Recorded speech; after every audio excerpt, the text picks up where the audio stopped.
ইতালির রোম থেকে ছেড়ে আসা বিমান বাংলাদেশ এয়ারলাইন্সের ফ্লাইটের সব যাত্রীর ব্যাগেজ চেক করে কোনো বোমা বা বোমা সদৃশ কিছুই পাওয়া যায়নি বলে জানিয়েছে কর্তৃপক্ষ। গোটা বিমান তল্লাশি করে কোথাও কোনো বিস্ফোরক বা সদৃশ কিছু পাওয়া যায়নি বলেও জানানো হয়। তল্লাশির কারণে জব্দ করা যাত্রীদের ব্যাগেজ অল্প কিছুক্ষণ পরই তাদেরকে ফেরত দেওয়া হবে। এ বিষয়ে বিস্তারিত জানাতে শাহজালাল আন্তর্জাতিক বিমানবন্দর থেকে যুক্ত হয়েছেন সহকর্মী আরিফুল ইসলাম। আরিফ, ইমিগ্রেশনের জন্য যাত্রীদের আর কত সময় লাগতে পারে, আর তল্লাশির ব্যাপারে আর কি কোনো নতুন তথ্য আছে কিনা আপনার কাছে জানাবেন।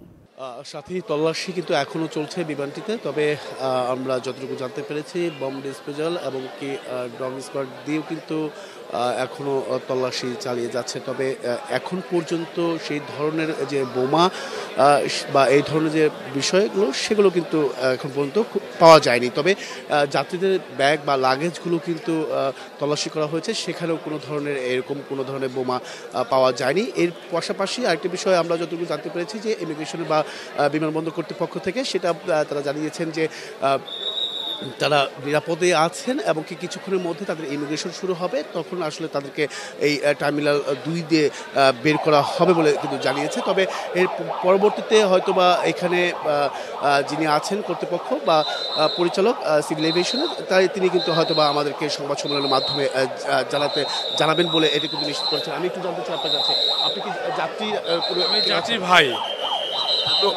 চন্দন, উনি রুম থেকে আসার কথা বাংলাদেশ ইয়াতে ফ্লাইটে, এখানে 8:50 ল্যান্ড করার কথা, 9:30 ল্যান্ড করছে।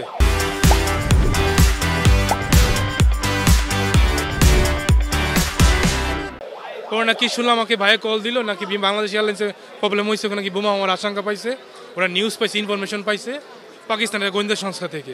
পরে ওদেরকে আটকে রাখছে 3 ঘন্টা প্রায়, মাল চেকিং চলছে, আবার বিমানে নাকি ঢুকাইছে মাল, এখন নিয়ে আসতে আমার কথা হয়েছে এখন 15 থেকে 20 মিনিট লাগে বের হতে।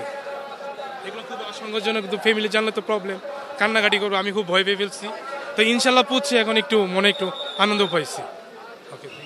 শুনছিলেন সাথে যে যারা রুম থেকে এসেছেন যাত্রী, তাদের কিন্তু আত্মীয় স্বজন তারা এই বিমানবন্দরে অবস্থান করছে, এমনকি তারা অনেকটা দুশ্চিন্তা ছিল, এমনকি তারা যখন বিমানবন্দরে অবতরণ করে তার পরবর্তীতে কিন্তু এখান থেকে আত্মীয় স্বজনের সঙ্গে কথা বলেই নিশ্চিত করে যে কোনো ধরনের ভয় নেই, কারণ কোনো প্রকার বোমা পাওয়া যায়নি, এটা কিন্তু নিশ্চিত করেছেন আত্মীয়দের সাথে। তাই তাদের মধ্যেও কিন্তু একটা আতঙ্ক ছিল, সকাল থেকে তারা আতঙ্কে এখানে অপেক্ষা করছিলেন তার আত্মীয় স্বজন বের হবে কখন সেইটা নিয়ে। তবে অনেকটাই যোগাযোগ করার পরে তারা কিন্তু স্বস্তি পেয়েছেন। তো এই ছিল সাথে এখান থেকে সবশেষ। পরবর্তী সংবাদে নতুন তথ্য পেলে অবশ্যই জানার চেষ্টা করবো সাথী।